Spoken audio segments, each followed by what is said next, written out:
If you've ever hurt your back deadlifting or are afraid to do them in fear that you will end up hurting yourself, you're not alone. There's 5 reasons why so many people injure themselves with this exercise. I'll share what these are, how to find the right deadlift for your body, and how to perform it for a safer, stronger deadlift. First, let's discuss why deadlifts are perceived as such a dangerous exercise to begin with, despite their many benefits and back strengthening properties. While rounding the back during the deadlift is actually a popular method that elite powerlifters often use to lift more weight, for the not so elite average lifter who isn't conditioned to lift that way, the safest way to deadlift is with a neutral spine. The problem with deadlifts though is that it's very easy to lose this neutral position. In a bench press or a squat, if you don't have enough strength to lift the weight, you won't be able to complete the lift. During the deadlift, however, rounding the spine actually makes the lift easier.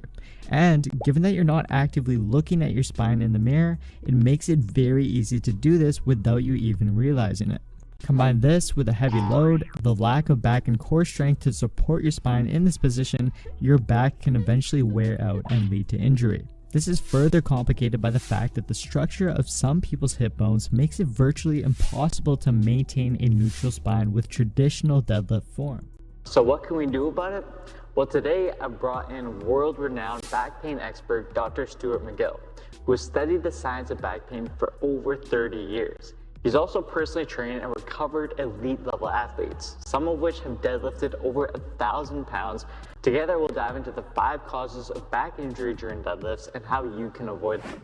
The first reason has to do with your hip structure. Some individuals are born with deep hip sockets. These individuals tend to have the most trouble getting into and pulling from the bottom position of a deadlift.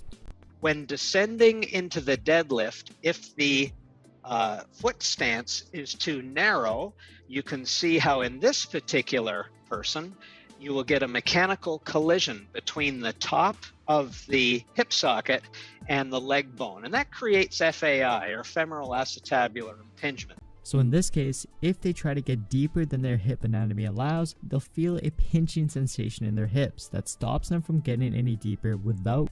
In contrast, other individuals are born with more shallow hip sockets. The populations that have the highest rates of shallow hip sockets come from regions like Bulgaria, Poland, China, and Ukraine. And it's no coincidence that the top weightlifters are often born there, as their shallow hip sockets make getting into and coming up from the bottom of a deadlift or squat much easier.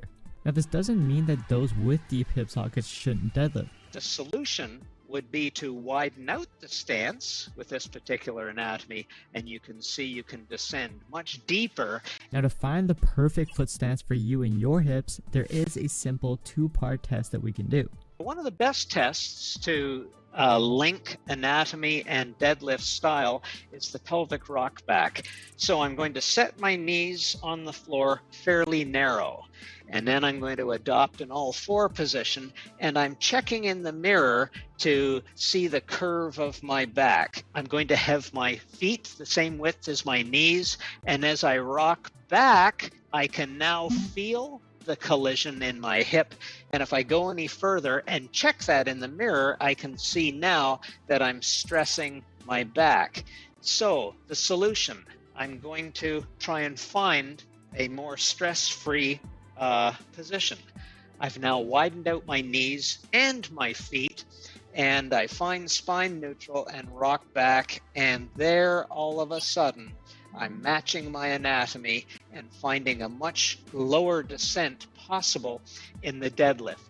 Now I'm going to widen out a little bit further, and I see that, I've found a little bit of a compromise now.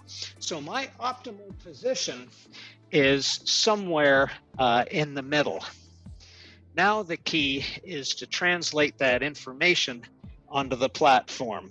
So the first part of the test is going to get you the right foot width to use when deadlifting. The next part of the test is to play around with turning your feet further in or out and seeing what is most comfortable as you get into the bottom position. Always have trouble getting into the bottom of a deadlift without compromising their lower back. This is where the next cause of injury comes in. When using standard 45-pound weights on each side, the bar sits 8.75 inches above the floor. This exact height was a manufacturing decision made long ago to protect Olympic weightlifters from crushing their skulls in the event of an overhead lift gone wrong. While it was a smart design feature, it forces you to have the required range of motion and the right body structure to be able to safely deadlift from that height. And if you're using smaller weight plates, the required range of motion increases even further. So rather than forcing your body to pull from the ground, elevate the bar. You can use blocks, a power rack, or weight plates to shorten the range of motion to a level where you can now perform the deadlift comfortably with perfect form.